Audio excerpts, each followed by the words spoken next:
Hi guys, welcome to Creek Chat with Venkatesh. IPL halfway stage లో ఉన్నాం. Reverse fixtures కూడా మొదలైపోయింది. First reverse fixture of this season is between RCB and host KKR. KKR RCB మొదటిసారి RCB home ground బెంగళూరులో ఆడినప్పుడు KKR భారీ విజయం సాధించింది. I think they won by some 7 wickets 17 overs కల్లా చేజ్ని కంప్లీట్ చేశారు. మరి ఈసారి రివర్స్ ఫిక్చర్లో ఆర్సీబీ ఏమైనా రెవెంజ్ తీర్చుకుంటుందా అనేది చూడాలి. మీరు అనొచ్చు ఆర్సీబీ లాస్ట్ 5 మ్యాచెస్ ఓడిపోయారు, వాళ్ళు ఇప్పుడే రెవెంజ్ తీసుకుంటారు. ఆ కేకేఆర్ మంచి టాప్ ఫామ్లో ఉన్నారు, మొన్ననే ఒక 200 కూడా కొట్టారు, అంత బాగానే ఉంది. KKR is definitely is very good form and RCB is struggling this season. కానీ ఏమవుతుందంటే ఒకసారి మీరు 5 మ్యాచ్లు వరుసగా ఓడిపోయిన తర్వాత తెగించిన వాడికి ఏదో సామెత ఉంటుంది తెలుగులో, అట్లా ఏం వాళ్ళకి నథింగ్ టు లూజ్ సిచ్యుయేషన్ లాగా ఉంటుంది. ప్లే ఆఫ్స్కి వెళ్ళే ఛాన్సెస్ చాలా రిమోట్గా కనిపిస్తున్నాయి ఆర్సీబీ, ఏదో మెరకల్ జరుగుతుంది. ఇలాంటి సిచ్యుయేషన్లో they will not be under any kind of pressure. అప్పుడు ఏంటంటే they will just go and enjoy the game, గెలవాలి అంతే, ప్రెషర్ లేకుండా ఆడతారు. ఇలాంటి సిచ్యుయేషన్లో any team is very very dangerous. RCB has that potential to upset teams. కానీ ఏంటంటే కుదురుకోవట్లేదు, 11 కుదురుకోవట్లేదు. ఎవరు బౌలింగ్లో బోల్డ్ అని ప్రాబ్లమ్స్ కనిపిస్తున్నాయి, బ్యాటింగ్లో స్టార్టింగ్లో కోహ్లీ, చివరిలో డీకే తప్ప మిగతా అంతా డొల్లతనం కనిపిస్తుంది. కానీ they might lift their game for this particular match which is a day match. Sunday రోజున డబుల్ హెడర్లో డే మ్యాచ్. రివర్స్ ఫిక్చర్లో ఆర్సీబీ నుంచి ఏమైనా ఒక రెవెంజ్ సిచ్యుయేషన్ చూస్తాం. ఎందుకంటే లాస్ట్ 3 టైమ్స్ ఈ టీమ్స్ ఆడినప్పుడు లాస్ట్ ఇయర్ 2 సార్లు, ఈ ఇయర్ ఒక్కసారి కూడా కేకేఆర్ గెలిచింది. ఎలాగని కేకేఆర్ మీద ఆ రివెంజ్ మెంటాలిటీతో అయినా ఆర్సీబీలో ఒక కొత్త జోష్ చూస్తామనేది చూడాలి. ఓవరాల్ రికార్డ్ తీసుకున్నా కూడా కేకేఆర్కి ఫేవర్గా ఉంది. 19 మ్యాచెస్ కేకేఆర్ గెలిస్తే 14 మాత్రమే ఆర్సీబీ గెలిచింది. Head to head overall record తీసుకుంది. మరి ఏం చేస్తారు ఆర్సీబీ ఈసారి? ఏమన్నా అలా చేయగల కేపబిలిటీ వాళ్ళలో కనిపిస్తుందా? మ్యాక్స్వెల్ ఆడడం కూడా డౌట్గానే ఉంది. మ్యాక్స్వెల్ లేకపోతే పెద్దగా టీంలో మార్పులు ఉండే అవకాశం లేదు. బౌలింగ్లో ఏమన్నా లాస్ట్ టైం చూసాం మనం అగెన్స్ట్ ఎస్ఆర్హెచ్ లాంటి టీం పైన 2 ఫారిన్ పేసర్స్తో దిగారు. Ferguson played, Reece Topley played. ఈసారి కూడా అదే స్ట్రాటజీతో వెళ్తారా, లేకపోతే క్యామరన్ గ్రీన్ ఏమైనా వెనక్కి తీసుకొస్తారని చూడాలి. డిపెండ్స్ ఆన్ ద పిచ్ కనుక బ్యాటింగ్ ఫ్రెండ్లీగా ఉంటే ఎక్స్ట్రా పేసర్ ఉన్నా లేకపోయినా ఒకటే ఉంటుంది. మరి ఏం చేస్తారో అదే స్ట్రాటజీతో వెళ్తారు. అలాగే సిరాజ్ కూడా రిటర్న్ అయ్యే అవకాశం ఉంది. సిరాజ్ వచ్చి because he has got good matchup against the danger man Sunil నారాయణకి అగేన్స్ట్గా సిరాజ్ 11 బాల్స్లో సునీల్ నారాయణని 2 టైమ్స్ అవుట్ చేసిన ఆ మ్యాచ్అప్ అతనికి ఫేవర్గా ఉంది. కాబట్టి సిరాజ్ కూడా రావచ్చు. అలాగే మయాంక్ డాగర్ ఒక లెఫ్ట్ ఆర్మ్ స్పిన్నర్ని కూడా తీసుకొచ్చే అవకాశం, ఎందుకంటే వీళ్ళకి ఒక రెగ్యులర్ స్పిన్నర్ లేకుండా ఆడుతున్నారు. విల్ జాక్స్ లాస్ట్ మ్యాచ్లో బౌలింగ్ వేసాడు, బౌలర్ రన్స్కి వెళ్ళాడు. బ్యాటింగ్లో కూడా ఇప్పటివరకు అది క్లిక్ అయింది లేదు. ఆడిన 2 మ్యాచ్లో 2 మ్యాచెస్ ఆడాడు of course, but we know his ability. Maxwell పూర్తిగా రూల్డ్ అవుట్ అని ముందు వార్తలు వచ్చినాయి, సోషల్ మీడియాలో వచ్చే వార్తలు. రూల్డ్ అవుట్ ఏం కాదు, అతను కొంత రెస్ట్ తీసుకుంటున్నాడు, మెంటల్గా ఫిజికల్గా ఈజ్ డౌన్. సో ఈ మ్యాచ్లో అతను ఆడే అవకాశాలు తక్కువ. మనకి టీం నుంచి ఇలాంటి న్యూస్ లేదు, ఆడే అవకాశాలు తక్కువ. So will Jacks might continue Maxwell's place and Cameron Green నేను అన్నట్టుగా ఫెర్గ్యూసన్ ప్లేస్లో వచ్చినా రావచ్చు, లేకపోతే Ferguson might continue forward. Plus Ferguson last మ్యాచ్లో రన్స్ ఎక్కువ ఇచ్చినా ఒక 2 వికెట్లు కూడా తీశాడు. సో మరి అతన్ని కంటిన్యూ చేసే అవకాశం ఉంది. కేకేఆర్లో ఎలాంటి మార్పులు మనం ఎక్స్పెక్ట్ చేయకపోవచ్చు. సేమ్ ఎందుకంటే బాగా ప్రాపర్గా సెటప్ అయింది టీము. సో అదే టీంతో వాళ్ళు వెళ్ళే అవకాశం. నితీష్ రాణా ఫిట్గా ఉన్నా సరే అతన్ని ఆడించట్లేదు. నితీష్ రాణా టాప్ ఆర్డర్లో ఆడే batter. Top order in sense middle order 4-5లో ఆడతాడు.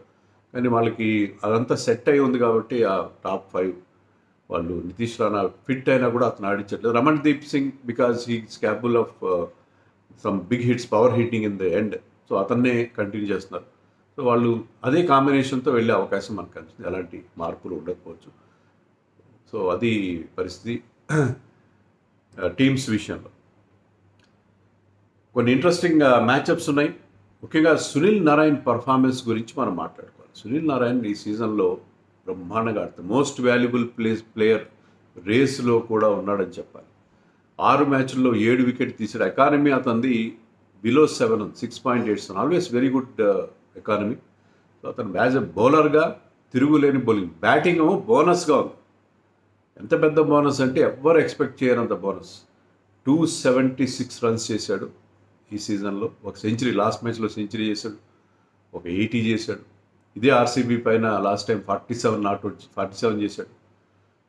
స్ట్రైకింగ్ ఎట్ 187 స్ట్రైక్ రేట్తో ఓపెనర్గా వచ్చి పవర్ ప్లేలో అద్దరు కొట్టేస్తున్నాడు, వీరబాదులు బాగుతున్నాడు. సో ఇలాంటి ప్లేయర్ టీంలో ఉండడం ఎంత అద్భుతమైన పరిస్థితి వాళ్ళకి. నిజంగా గతంలో ఎప్పుడు ఇంత బాగా ఆడలేదు అతను. షార్ట్ బాల్ వీక్నెస్ అంటారు, కానీ షార్ట్ బాల్ కూడా ఇప్పటికే సరిగ్గా ఆడలేదు. యాక్చువల్లీ ఈ సీజన్లో ఎక్కువ ట్రబుల్ రావాలి అతను, ఎందుకంటే రెండేసి బౌన్సర్ల రూల్ ఉంది సార్. షార్ట్ బాల్ సరిగ్గా ఆడలేదు, అయినా కూడా అది పెద్ద అతను ఇబ్బంది పెట్టిన పరిస్థితి లేదు. ఎలాగోలా దాంట్లో లైన్లో తప్పుకుంటున్నాడు, ఆడినా అది క్యాచ్గా వెళ్ళట్లేదు. సో హీస్ స్పిన్ బాగా ఆడుతున్నాడు, యార్కర్స్ వేసిన, స్లోయర్ వన్స్ వేసిన అన్నింటినీ బ్రహ్మాండంగా. స్పిన్కి అయితే మామూలుగా అతను పెద్ద ఫుట్ వర్క్ ఉండదు. కొన్నిసార్లు అతను డౌన్ ద వికెట్ ఇచ్చి బ్రహ్మాండంగా ప్రాపర్ బిగ్ హిట్స్ కొట్టడం కూడా చూస్తున్నాం. So he's revelation. అదే చెప్పాడు కదా, గౌతమ్ గంభీర్ నాకు ఇచ్చిన కాన్ఫిడెన్స్తో వేస్తున్నాను. ఏదో ఇంత ఎలా మారుతాడో అర్థం కావట్లేదు. తెలుగులో ఒక పాత సినిమా పాట ఉంది, ఏమి మంత్రము వేసినావో ఏమి మత్తును చెల్లినావో అన్నట్టు. అలాగా ఇతని ఆటని ముఖ్యంగా సునీల్ నారాయణ్ ది బ్యాటర్, అతన్ని పూర్తిగా ట్రాన్స్ఫార్మ్ చేసి పెట్టాడు Gautam Gambhir. So Narayan is the man to watch out for ఈ మ్యాచ్లో కూడా. నారాయణ్కి ఈవెన్ విరాట్ కోహ్లీకి అగేన్స్ట్గా యాజ్ అ బౌలర్ చాలా మంచి రికార్డు ఉంది. 4 సార్లు అవుట్ చేశాడు విరాట్ కోహ్లీని. సో అది కూడా అతనికి కలిసి వచ్చాం. ఈవెన్ ఫ్యాఫ్ డూప్లెసీ కూడా 77 స్ట్రైక్ రేట్ ఉంది నారాయణ్కి అగేన్స్ట్గా. ఫ్యాఫ్ డూప్లెసీ స్పిన్ బాగా ఆడతారు, కానీ నారాయణ్ విషయంలో కనీసం 100 స్ట్రైక్ రేట్ కూడా లేదు. డీకే కూడా 119 స్ట్రైక్ రేట్ మాత్రం ఉంది against Narayan. So Narayan is the man to watch out for. So Narayan as bowler and batter అందరినీ చాలా ఇబ్బంది పెడుతున్న పరిస్థితి మనకు కనిపిస్తుంది. But Mitchell Starc another great player is struggling. కానీ 6 మ్యాచ్లో 5 వికెట్లు తీశాడు, 10.54 ఉంది ఎకానమీ. బట్ ఏదో ఒక పాయింట్లో అతను మళ్ళీ వెనక్కి వస్తాడని చెప్పి వాళ్ళు అనుకోవచ్చు. విరాట్ కోహ్లీకి చాలా మంచి రికార్డు ఉంది. స్టార్క్ అగేన్స్ట్గా ఒక్కసారి కూడా అవుట్ కాలేదు. 45 బాల్స్లో 80 రన్స్ చేశాడు. సో మంచి స్ట్రైక్ రేట్ కూడా ఉంది స్టార్క్ అగేన్స్ట్గా విరాట్ కోహ్లీకి, ఫార్మర్ ఆర్సీబీ అయిన స్టార్క్ అగేన్స్ట్గా. అండ్ డీకే గురించి కూడా మనం చెప్పుకోవాలి. దినేష్ కార్తిక్ అండ్ సునీల్ నారాయణ్ వీళ్ళిద్దరూ కూడా మళ్ళీ T20 వరల్డ్ కప్లకు వచ్చే అవకాశం ఉంది. సునీల్ నారాయణకి ఎప్పుడు తలుపులు తెరిచే ఉంటాయి, కానీ అతను ఎందుకునో వెస్టిండీస్ టీంలో ఆడడానికి పెద్దగా ఇష్టపడలేదు, ఓన్లీ లీగ్స్ ఆడతాడు. అతను మొన్ననే West Indies T20 captain Roman Paul కూడా అన్నాడు, మళ్ళీ నేను అతన్ని రిక్వెస్ట్ చేస్తాను రమ్మని చెప్పి. అలాగే ఇయాన్ బిషప్ కూడా చెప్పాడు ఏంటంటే, ఒకవేళ సునీల్ నారాయణ్ కనుక రెడీగా ఉంటే అతనికి స్ట్రైట్ అవే వీళ్ళు వాకింగ్ తెలియదు. అంతకంటే మంచి ప్లేయర్ ఏమైనా దొరుకుతాడు వెస్టిండీస్కి. వెస్టిండీస్ T20లో చాలా స్ట్రాంగ్ టీం అయినా సరే సునీల్ నారాయణ్ అంటే ఒక spinner who can bat so well. So Sunil Narayan might stage that come back. అలాగే దినేష్ కార్తిక్ కూడా ఎవ్వరు ఊహించలేదు కదా, దినేష్ కార్తిక్ ఇంత బాగా ఆడతాడు. 200 స్ట్రైక్ రేట్తో ఆడుతున్నాడు. అతను 200 స్ట్రైక్ రేట్తో ఆడుతున్న ప్లేయర్స్లో ఇతనికి హయ్యెస్ట్ స్ట్రైక్ రేట్ ఉంది. దినేష్ కార్తిక్ 207 అతని స్ట్రైక్ రేట్. సో 207 స్ట్రైక్ రేట్తో 200 పైగా రన్స్ చేసిన ఈ దినేష్ కార్తిక్ అతను మనం చెప్పాడు కూడా ఏంటంటే, నేను మళ్ళీ ఇండియన్ టీంలోకి రావాలని కోరుకుంటున్నాను. ఓపెన్గా ఏదో అతన్ని ఆట పట్టించడం, మనం రోహిత్ శర్మ ఆట పట్టించడం చూశాను వరల్డ్ కప్కి వెళ్ళి కేఎల్రాయి అని చెప్పి. సో నిజంగా వరల్డ్ కప్లో మళ్ళీ ఆడాలి, మళ్ళీ ఇండియన్ టీంలోకి. I think is 38 or 39. మొన్నదాకా కామెంటేటర్గా కెరియర్ పూర్తిగా అతను టేకప్ చేశాడు అనుకున్న టైంలో మళ్ళీ అతను టీంలోకి వచ్చిన ఆశ్చర్యం లేదు. సో వీళ్ళిద్దరూ ఒకరికైతే టీంలో ఒక ఓపెన్ ఇన్విటేషన్ ఉంది, మరొకరికి they might still come back. అతను ఆడుతున్న తీరు Dinesh Karthik the kind of అతను గ్యాప్స్ ఎలా పిక్ చేస్తాడు. He's not a power hitter per se, but అతను ఏంటంటే గ్యాప్స్ పికప్ చేయడం, అతను చాలా ఇంటెలిజెంట్గా అక్కడ ఎలా చూస్తాడో. అతని దగ్గర ఒక కంప్యూటర్ ఉంటుంది, కంప్యూటర్లో గ్యాప్ని పిక్ చేసి ఆ గ్యాప్లో ఆడతాడు. 6లు కూడా బాగా కొట్టగలడు. So DK has been a revelation ఈ సీజన్లో. 200+ స్ట్రైక్ రేట్ ఏంటంటే చివరిలో వచ్చి. సో వీళ్ళిద్దరి ప్రస్థానం ఈ సీజన్లో చాలా ఫ్యాసినేటింగ్గా ఉంది. దినేష్ కార్తిక్ అండ్ సునీల్ నారాయణ్ ఫినిష్ అయిపోయారు అనుకోండి. సునీల్ నారాయణ్ కానీ మరొక కెరబియన్ ఆల్రౌండర్ రసల్ కానీ వీళ్ళ గురించి ఎవరు పెద్దగా పట్టించుకోలేదు. ఎందుకబ్బా వీళ్ళు ఇంకా కంటిన్యూ చేస్తున్నారు కేకేఆర్, వీళ్ళు లాయల్టీ ఏంటి ఇంత టూ మచ్ అని చెప్పి. కానీ వాళ్ళ మీద ఆ విశ్వాసం ఉంచినందుకు వాళ్ళు ఆ నమ్మకాన్ని ఏమాత్రం వమ్ము చేయట్లేదు. ఇంకా కొన్ని మ్యాచ్అప్స్ మనం చూస్తే డీకేకి రసల్కి అగేన్స్ట్గా మంచి రికార్డు, 200 స్ట్రైక్ రేట్ ఉంది. రీస్ టాప్లీ, ఫిల్ సాల్టన్ 3 సార్లు అవుట్ చేసి T20స్లో, అదొక రికార్డ్. తర్వాత శ్రేయస్ అయ్యర్ మెల్లమెల్లగా ఫామ్లోకి వస్తున్నట్టుగా ఉంది, కానీ స్ట్రైక్ రేట్ చాలా వరీసమ్గా ఉంది. 122 మాత్రమే ఉంది స్ట్రైక్ రేట్.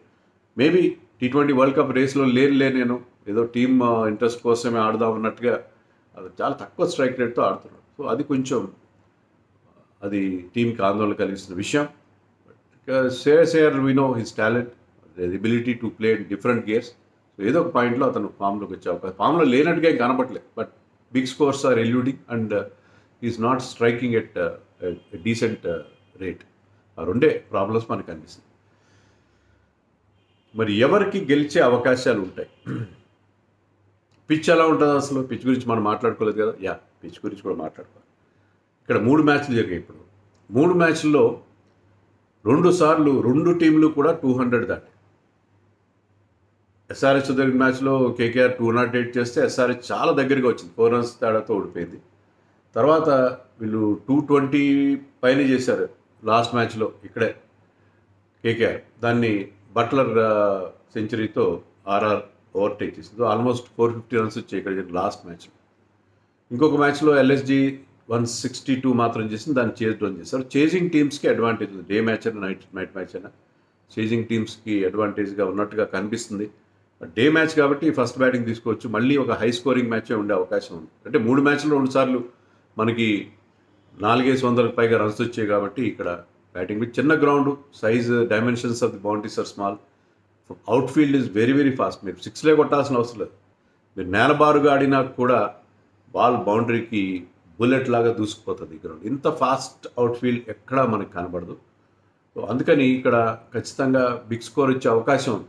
162 మినిమం వచ్చింది అంటే ఇక్కడ ఈ సంవత్సరం యావరేజ్ ఫస్ట్ బిగ్ స్కోర్ చాలా హైగా ఉంది. సో ఎలాంటి డే మ్యాచ్ అయినా డ్రై పిచ్ ఉన్నా కొంచెం స్పిన్నర్స్కి హెల్ప్ చేసినా సరే ఐ థింక్ మరొక రన్ ఫెస్ట్ మనం చూసే అవకాశం ఉంది. మళ్ళీ భయం వేస్తుంది సీజన్లో ముఖ్యంగా, ఎందుకంటే 270+ రన్స్ చేసిన టీమ్స్ నిన్న చూసాము ఎస్ఆర్హెచ్, ఈరోజు మరొక 270+ రన్స్ చేసిన కేకేఆర్ని చూడబోతున్నాం. సో మళ్ళీ ఒక బ్యాటింగ్ వీరబాదులు చూస్తామా అని ఒక భయం వేస్తుంది ఒకసారి. ఎందుకంటే మరి ఎంత బ్యాటింగ్కి అనుకూలంగా ఉంటే ఎట్లా, బౌలర్స్ కూడా షుడ్ హ్యావ్ సంథింగ్ అని అనిపిస్తుంది. But if somebody is hitting big shots, everybody will enjoy. చూస్తారు, వావ్ ఫ్యాక్టర్ అయితే ఉంటుంది. సో మరి చూడాలి, మరొక బ్యాటింగ్ ఫ్రెండ్లీ మ్యాచ్ ఉంటుందా అనేది చూడాలి. But KKR will definitely have advantage. వాళ్ళు ఇప్పుడున్న ఫామ్, ఆర్సీబీ ఉన్న పరిస్థితిలో రెవెన్యూ తీసుకోనే పరిస్థితి ఉంటుంది, కానీ KKR will definitely start as favourites అని చెప్పక తప్ప. ఫ్యాంటసీ పిక్స్ చూద్దాం. Wicket keepers Phil Salt and Dinesh Karthik. Batters Kohli, Faf du Plessis, Shreyas Iyer, Rajat Patidar ఫామ్లోకి వస్తున్నాడు అని నాకు అనిపిస్తుంది. Angkrish, Raghuvanshi and Rinku Singh. Raghuvanshi is very very impressive. Allrounder Sunil Narine and Andre Russell. Bowler ఒక్కనే పెట్టాను, హర్షిత్ రాణా, ఎందుకంటే బౌలర్స్ పెద్ద హెల్ప్ ఉండే అవకాశం నాకు కనబట్టలేదు డే మ్యాచ్లో. కెప్టెన్గా Sunil Narayan who is in great form. అతను బ్యాటింగ్లో బౌలింగ్లోన మంచి పాయింట్లు సాధిస్తాడనుకున్నాను. విరాట్ కోహ్లీ కూడా ఒక పెద్ద నాకు ఆడే అవకాశం ఉంది. ఇన్స్పిరేషన్ కావాలి టీంకి, ఆ ఇన్స్పిరేషన్ విరాట్ కోహ్లీ అందించే అవకాశం ఉంది కాబట్టి ఈజ్ మై వైస్ కెప్టెన్. ఒక టెలిగ్రామ్ ఛానల్ లింక్ ఇస్తాను, ఏమైనా మార్పులు చేర్పులు ఉంటే అప్డేటెడ్ ఫ్యాంటసీ 11 కోసం ఆ టెలిగ్రామ్ ఛానల్ చూడండి. అది మీకు పాయింట్స్లో టాప్లో ఉంటుంది, పిన్డ్ కామెంట్ ఉంటుంది. Visit that Telegram channel after toss for the updated fantasy 11. So RCB revenge తీర్చుకుంటుందా, లేకపోతే మరొక 250+ స్కోర్ చూస్తామా కేకేఆర్ నుంచి? Let us wait and see. ఎక్కువ టైం లేదు, day match 3:30 start at Eden Gardens, Calcutta. Let us wait and see.